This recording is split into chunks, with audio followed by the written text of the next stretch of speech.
D G I S P R نے statement دی. Statement کیا دیتے ہیں کہ کیونکہ عمران خان نے ایک فوج کے ایک فرد کے اوپر، ایک آفیسر کے اوپر الزام لگایا، ساری فوج بدنام ہو رہی ہے. یعنی یہ مجھے ذرا حیرت ہے کہ کیا اس کے اوپر ڈی جی صاحب آپ نے کوئی توجہ دی؟ آپ کیا کہہ رہے ہیں؟ اس کا مطلب یہ کہ میں اگر ایک جج کے اوپر کہوں کہ یہ جج 2 نمبر ہے، اس کا مطلب ساری جوڈیشری 2 نمبر ہے. اگر وہ کوئی کہے کہ پی ٹی آئی کے اندر ایک کوئی کرپٹ آدمی ہے تو میں کہوں تم نے ساری پی ٹی آئی کو کرپٹ کہہ دیا. یہ اس میں کوئی لاجک ہے؟ آپ کے کورٹ مارشل کیوں ہوتا ہے؟ کیونکہ کوئی غلطی کرتا ہے آفیسر تو کورٹ مارشل ہے.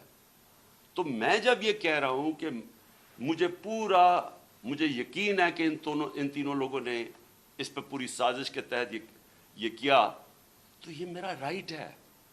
اور میں کوئی ایک عام شہری سے اس لیے فرق ہوں کیونکہ میں ایک سب سے بڑی پولیٹیکل پارٹی کا سربراہ ہوں، میں ایکس پرائم منسٹر ہوں. اور میں اگر یہ ایف آئی آر کے اندر اس کا نام نہیں لکھوا سکتا، میں آپ سوال پوچھتا ہوں کہ باقی قوم کا کیا گزر کرتی ہوگی، عام آدمی اس ملک میں کیا کرتا ہوگا.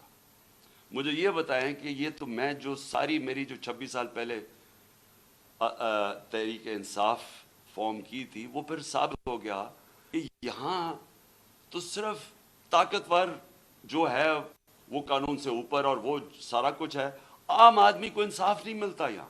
اب تک کے لیے اتنا ہی. دیکھتے رہیے +9 نیوز.